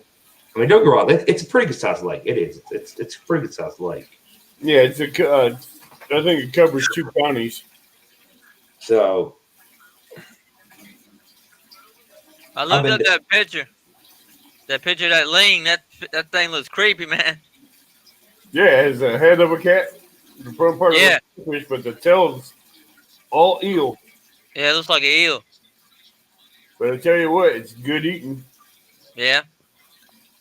I'd almost say it's better than crappie. Oh, yeah? Yeah, Ace. Yo, Ace says they're still there, Norm. Still there. I know somebody did a video a while back fishing it. Who was that? Oh, God, what's his name? He lives in that area. If you find that person that has that video that there, send it to me, would you? Hook Catfish fishes there a lot. I just realized he fishes there. I was sitting there thinking, I think Mark has fished there. Oh, no, this is Mark showing his 14-pound channel cat, and that's a really respectable. My PB channel cat is 23 pounds, but I cannot find the picture. I can't get it from. So I'm considering restarting that over, because since I'm starting to do the YouTube world, I don't want to go around saying I got a 23-pound channel cat when it's hard to catch a 20-pound channel cat, and in that slideshow, you see my 20-pound channel on the cutting board, but it went back. Yeah, mine went back, and like my Mike Turner. I should have a picture on my Facebook of my 34 pound. Right. That big cat I'm holding, that is my biggest one I've caught. 36 pounds is my flathead, and now my PB Blue is 39. The one from the Kaskaskia River, and I want to go up there and fish it some more too, because you see that picture of me holding that big giant cat, right? Yeah, that was at 83. That's crazy. Now, long. I've seen 70s and 80s in person, but I've never held one or caught one. So that one you couldn't hold for very long because it was just freaking heavy. I'm a strong guy, and I tell you what, that thing was massive. The one on the table, that was a 55 pounder. Yeah. Hey, Mike. That's when a boat got too close and clipped it with a prop of it. He wasn't going to live anyway, so I just kept him because they were trying to cut my line with the prop, and they got the fish. May 10th through the 16th is when they're wanting to do that.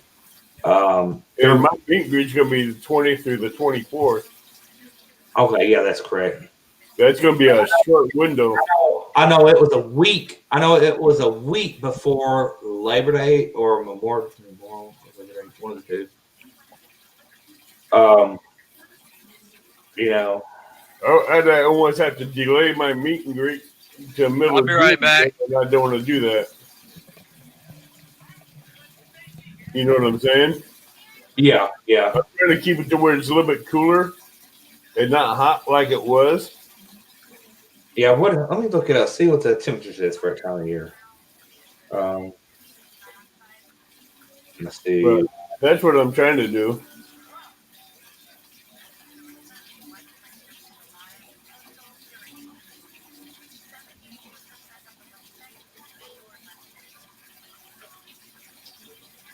And like you were saying about believing if there was another creature that's out there.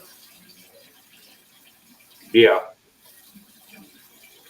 I want to say yay and I want to say nay, but it's Yeah. hard. It's hard to when you see things that's hanging from trees that humans can't put up there with guts still in them and everything, and they can't do it without tackle, and there's no markings on the animal where they had them tied up. Yeah. But footprints, that kind of opens a whole new door. It makes you wonder.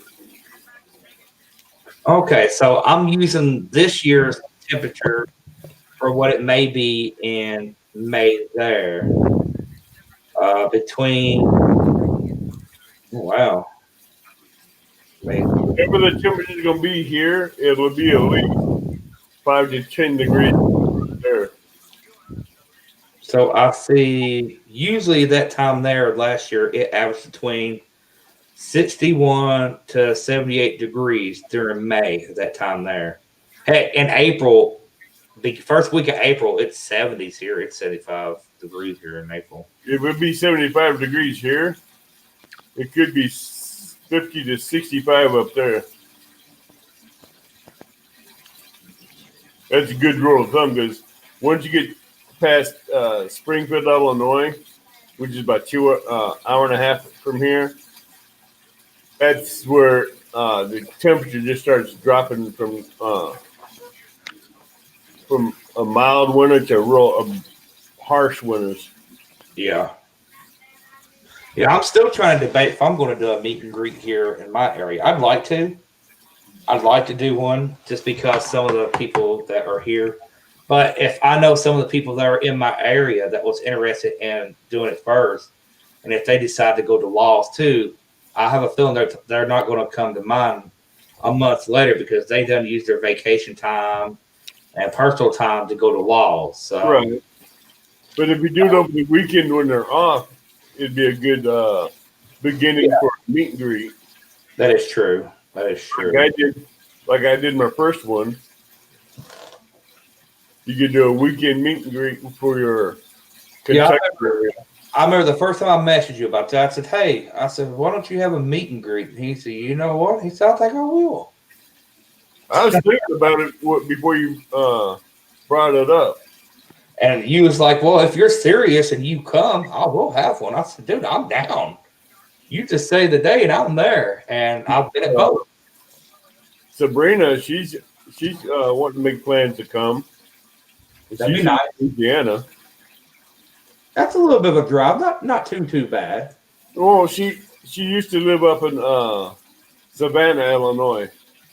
Oh, okay. So she knows the area pretty well. Okay. Right.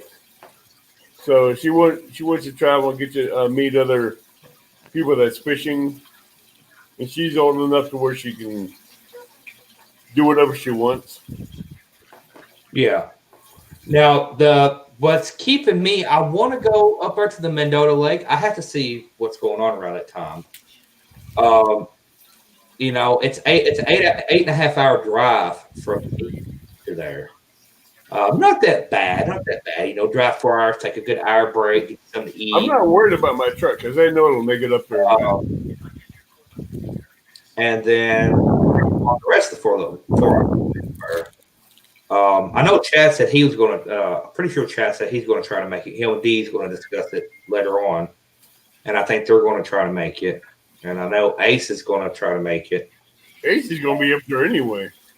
Yeah, Ace doesn't live very far from it. I don't think Lyle lives very far from it either, does he? No, not. Lyle lives about same region as I do, lower part of Missouri. Oh, that's right. A little farther away. That's right. He lives in. That's right. And you know, I think Matt was interested in going to it too. And he's making that kind of money, he can do it. Well, Matt don't work at the same place he used to. He don't do the FedEx driving anymore. He does what I do, maintenance and stuff now. Okay. I don't know what he's making now. You know, he could be making more. I don't know. But he could be making more. Yeah. So that's what you know. Matt's wanting to go there, My buddy Dustin, he's only like 2 hours from there. He lives in Iowa, so he's only about 2.5 hours from there. Mm-hmm. I'm trying to weigh the pros and the cons. I mean, the good thing about my buddy in Iowa, he'll go wherever I want to. If I'm gonna go to Florida, he'll just be like, all right, well, I'll meet you there, or I'll stop pick you up on the way. No big deal. I got real comfortable. I really like the trip coming to Illinois really well because it's a straight shot. Literally, I mean, it's a straight shot for me. And I have passed Wren Lake 2 times now. Well, actually 4. Going to Kaskaskia and back, 2 again and back home. I passed it 4 times. And all 4 times, I was like, man, I should stop and fish it. And I've had my catfish. That's one cat fisheries that has not been fished for cats. And fish the hell out of them for crappie. Oh, they fish it a lot too for flatheads. I see a lot of YouTube videos catching flatheads out of it. And noodling, they do a lot of noodling there. Hannah Barton, the noodler. Yeah, I know who you're talking about. She does a lot of noodling there, and they offer noodling classes there. So if they're offering noodling classes, I want to see you go in there and noodle a big 80-pound flathead. I'm good. You seeing this fat boy? Grab his gills and pull it out. I ain't taking a chance of losing my fingers. I need them. You won't lose your fingers, but you and go. There's a big old snapper in there. I'll lose them suckers. I told people when I used to do it. You go in that water, expect to get bit. Oh yeah, getting bit by a catfish is no big deal. Don't go in there expecting anything because if you stick your foot in that hole, it's getting bit. You stick your hand down that throat, you're getting bit. Yeah. And you're going to have one hell of a fight. I would rather get bit by a flathead than a blue. Trust me. Blue, I've had them lock on me and not want to get off. And my father-in-law, he's had them lock on him and they wouldn't get off. I'd rather be bit by a blue. Flatheads, they bite down on you. They twist and turn on your arm. See, I've never had a flathead twist on me, not once. Blues, I've had every one. When you had your arm down their throat like this, oh yeah, they just twist. Well, yeah, if you got your arm down their throat, I'll be twisting too. A blue when you have your arm down their throat and you have the gill plate, they won't move. They just try to tell. They'll just take that big tail, try to get you upside the head and knock your ass out. Yeah, they would. And plus, you got to worry about getting spurred in the side too, pulling them out or in the eye, the face.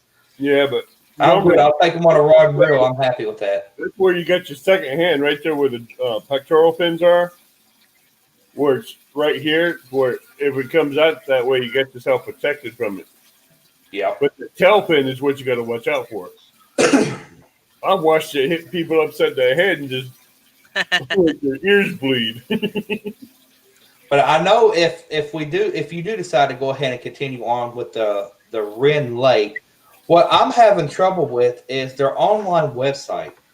Their online website to reserve a campground. We can't reserve it just yet, so we're too far out. Right. It's not bad pricing. It's not horrible place or nothing. The trouble I'm having is the only ones that I can reserve is the ones that they show on their website. So what I'm worried about is there other campsites that we can go up publicly and choose one or not? Or if we get there too late and we don't reserve one and we can't get one period, then we're screwed.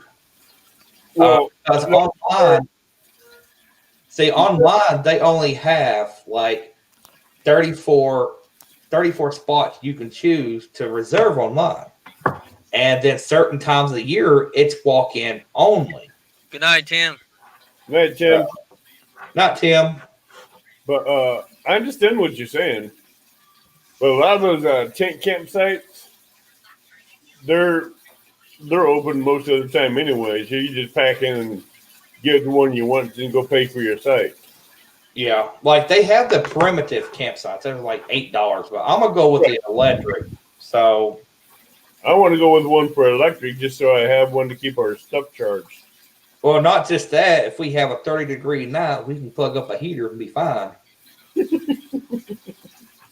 Mastermind, And your little He, with the way that screen is, that wind's gonna blow right up underneath that flap and just nail you every time. yeah, I don't know your real name, Master, not mine, but David had a meet and greet about a month ago. I'm Kenny. Kenny, nice to meet you, Kenny. Nice to meet you too, man. He had a meet and greet, and the forecasted 70s for highs and 50s for low. About 3 or 4 days before we got there. Once we got there, it changed from 50s to 30s to 20s. The last night was 28 degrees. That's Wow. like a baby. No, nobody was prepared for it because we was expecting 50s for the lows. Mm-hmm. We get there, it's bluebird skies, it's wind, it's cold, it's northern winds, and Went through. and even at nighttime, dude, I didn't come prepared. I had one sleeping bag, and that was it. Yeah. Hey, you're the one preaching to everybody. Come prepared, pack extra warmth, extra gear. I packed plenty of towels to take showers and stuff with, but I didn't bring nothing to keep warm with because I was expecting 54 degrees. And I had 2 quilts, I had the comforter, and I was rolling up inside them, all nice and comfy, and just slept like a baby. And dude, I'm not gonna lie to you, I froze my butt off. The last night I chickened out and I crawled in my little Nissan Sentra and I started up and I went to sleep. Oh yeah. I had to. I was cold. Hey, I heard you start up the car. I knew what happened. I'm like, yeah. Like, Mr. Preacher saying about bringing stuff warm to keep you warm. He didn't think we needed it. I said, man, I'm crawling my big butt out of this tent and I'm jumping in that car and I'm gonna get warm quick. You know what was funny is we couldn't have signal to really go live and do stuff. But I got on my phone and I got, I do Amazon Prime. I got Amazon Prime for Right. movies and stuff like that. I watched a freaking cartoon movie called Rango. Real cool little cool kids movie. And that thing played in HD perfect the whole time. But I could not go live off my phone. That made 0 sense. So, but yeah, it's crazy. I could go live when I was up there at the campgrounds, but when the water went down so far and I got down below that dam, I couldn't do it live because Welcome back, Chris. I went out of cell phone signal range when I went down to the riverbank. Yeah, Chris. I don't know. Let's see what I was going to say. Welcome back, Chris. Yeah, welcome back, Chris. And yeah, Avid's going to be doing another meet and greet in his area on Wren Lake. I know you like fishing creeks and stuff like that. Like here, if I can get your dad to go with us, or if your dad can't go, or Jason don't want to go, you could ride up with me if you want to go. It's a good little ride. It's from me, it's to Wren Lake, it's 4 hours roughly. Now before it was 5.5 hours. Like I said to everybody before, if I have the room and somebody's wanting to go, I'll pick them up on the way. No big deal. Just make sure you pack much as you can. The most important, I'll take care of the cookware and all that stuff. The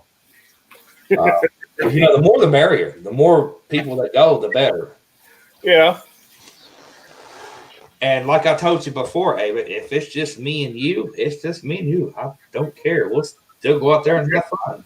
Hey, I'll have Good luck, JBT. I'll have a catfish ride out while I'm crappie fishing. Because that lake will produce some 19 and 23 inch crappie. And I mean, you'll get bigger crappie than that out of there. What they call a slab, that's only maybe a 14, 15 inch crappie. But when you're talking a steak, you're looking at 19 to 23 inches. That's a 4.5 pound crappie. Christopher, we decided on, what was that, David? Hold on, I see I got it marked somewhere. So that way, give you a rough idea now of when it's going to be, stuff like that. There's nothing worse than trying to invite people to go when you didn't let them know ahead of time. It's like my work. Like I told my boss a while back when I got back from the last one, look, in May, I'll need a couple of days off because I'm going back up there and I had to take off these days. You know, I like sometimes I overplan. That's just me, but you know that last trip where it was cold. Kenny, you're breathing in your mic. Oh, sorry, man. That last trip up there at Avis where it was 30-something degrees, 20 degrees, that's what motivated me to want to do like a little small truck and a camper built on the back of it. Right. Because I was thinking, you know, if they have electric there, I could run an extension cord on the back of that truck to the electric post. Hey, be safe. You know me, I have plenty of extension cords I keep in my truck for that. Oh, yeah. I've seen that. But hey, plus I'm going to do a review on my live well after the one I built in my truck. That damn thing keeps fish alive. Damn. That whole trip I was there, I never lost one fucking fish. Pardon my language. And that live well I built with a battery. Yeah. I was able to unplug the plugs for the converter and plug it into the power box at the campsite. That kept them alive the whole time we were there. May 20th through May 24th. Right. 4 days. 4 days. And I'm going to stay those whole 4 days. I mean, my next trip up there, I want to make sure I'm going to put my live well back in the trunk of my car. I just take it out for wintertime because I'm not doing much bait fishing right in the winter. I like to see Mary come up with you this time. Who? Your wife, Mary. Yeah, I'd love to bring her. We've never actually been out of state together. We have never been out of state together. Actually, my first trip up there was my first time leaving state ever. I went to West Virginia as a teenager to whitewater raft, which was fun. I had a blast. I had a broken leg. I wasn't supposed to be whitewater rafting, but I went anyways. You marked off your bucket list. Yeah. And I wanted to leave state. I was like, man, I've got to get out of this state. I got to try new waters out. I want to explore. I'm at the age now to where I have a little bit of money. I know what to buy, what not to buy, what not to waste money on. You know, when I go on the trip, like that last trip up there to you, for the campsite, I didn't charge Matt or Dustin nothing for the campground like you did, you know, like you did me when I come up and camped with you at yours. $30 for the campsite and $63 in gas is all I spent. And plus food. I'm not counting food. That's separate. I could have actually spent $20 on hot dogs and buns and chips and been fine. You know, I would have been just fine. Hey, but you had hot coffee and a good breakfast every morning. But yeah, I gotta buy. Yeah, that's what I'm gonna do through this winter. Is I'm gonna build my camping gear up more. You know, I need to give me a good quality coffee pot. I need to get me a little bit better. My camping stove is fine, but I want one like yours, a double burner that's got the side and back up, cast iron skillet. Walmart. Yep. What's the biggest fish y'all ever caught? My PB Blues 83. Wow. My PB Blue is I just caught it at his last meet and greet. The scale was rigged between 38 and 40 because he was moving around. And when he finally stopped, it settled on 39.84. And I was like, well, 39 is what it is. I'm not going above. It's dead on 39 right there. And that's what I went with. So 39-pound blue. My I'm lucky if I catch a 10 pound. Huh? I'm lucky if I catch a 10 pound. Hey, in your area, you might get a well. Yeah. Because we'll throw some baits on your rods and probably pull up the sinker out of the lake. I just use regular night worms, you know, night crawlers. I use anything from Asian big head carp down to a reservoir sucker to a sucker or a buffalo. Wow. Because those are the bloodiest fish. The suckers and buffaloes are the bloodiest fish you'll get. And they're hard to come off the hook. And the big blues will hit that like a locomotive. They love that blood. I see y'all fish with chicken and lemonade or something like that. Kool-Aid. That's Norman doing that one. Oh, okay. Hey, Norman has his nickname of Baby Killer Baby Oh, yeah. killer. or Cradle Robber, one of the two. He calls me baby killer because I outfish him. Is all, you know. No. Yeah, he outfishes me just with little things like that big. Yeah. Hey, that's what I use for bait hole. Hey, that little fish doubled. Well, I need your screen to finish that fish off. What I caught last time, but you know. Hey, there's little ones that like that. I put a hook through the mouth and hook through the tail and cast out and catch something for anywhere from 50 to 80 pounds bigger. Wow. But see what I do with them alive? I just flip off the tail right into the fleshy part and just throw the tail back in the water and just throw them back out alive and let the blood just drip out of the tail like a scent trail for the cats. It works really good. Mm-hmm. My mama caught a stingray one time. Oh, really? Yeah. That'd be fun to catch. That's like pulling them up a freaking bottom of the ocean. Yeah. Hey, Catmandu, how you doing, bud? Long time no see. All right, David, I'm gonna hop off here. I gotta get my butt in bed. The wife is wanting to get in her bed because this is our bedroom. She's like, "Why do you go to bed?" You're in the wrong. It's too late for that stuff now. I've done lost my chance. So Hey, you're the one that said it like that. You're the one that said it. Hey, you opened that door the whole way. Well, Kenny, it was nice to meet you. Nice to meet you too, Norm. If you've got a Facebook, I'm on Facebook. I'm easy to find. Just type in Catfish Headhunters, and I'm there. Yeah, I subscribed to you. I don't know if it your notification came up or not. Sometimes it don't come up. I don't understand why. Oh no, it's cool. If you hit subscribe, it's there. It just takes a day or two to show up. Is all. Yeah. YouTube has been really bad here lately. For like, say Avid went live. Okay, some people got the notification that he went live, and some of them didn't. Right. Even That's though why they got. I let everybody know that I talked to in chat in Messenger that I went live. Yeah. All right, I'm gonna hop off here, get my butt in bed. Glad All right, man. talk to you, Feel Avid. good. Nice to meet you, Kenny. Feel free to subscribe if you want to. You don't have to. Oh, I will. I always return the favor. Always. Okay, I appreciate it, man. You're welcome. So where you working at, Catmandu? Hey, Abby. Yeah, what's up, Mastermind? Oh, wait. Are you asking me where am I working at? I was talking to someone in chat. Oh, okay.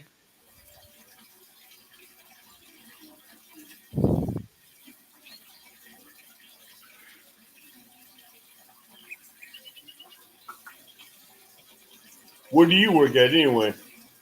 I used to work in a factory doing elevator parts and medical supplies, but since the virus came, they shut the factory down, so I'm out of work right now, man. Oh, that sucks. Yeah, it does. This virus sucks real bad. That really bites. Where you work at? I work at America's Auto Auction, a car auction. Okay, cool. And that's just a pain in the butt right now. Are you one of those guys that talks fast, like 45, 95, you know, that kind of guy? I could. Hey, Half Crazy, how you doing? James Hardy's, I heard that company. Is that like a steel mill or something, Catmandu? Or a big warehouse or something?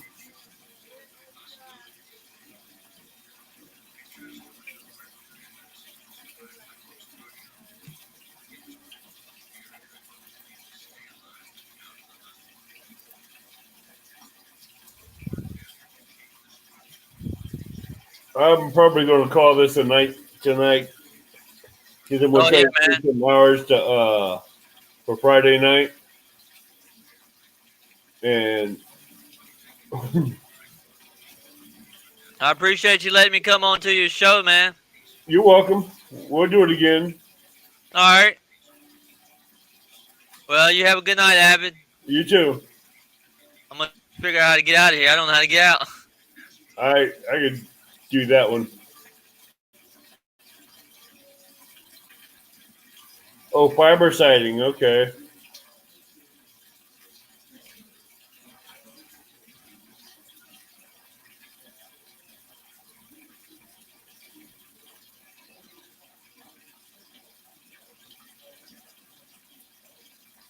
Yeah. Kathmandu, catch me on again this week. I will try to have a guest on later on this week, and I'll probably be going live maybe Friday night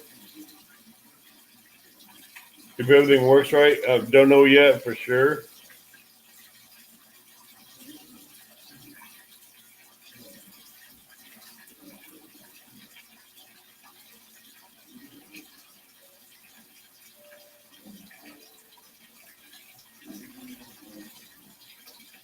So I'm going to bid you guys good night, and you guys have a safe night and be safe out there and tight lines.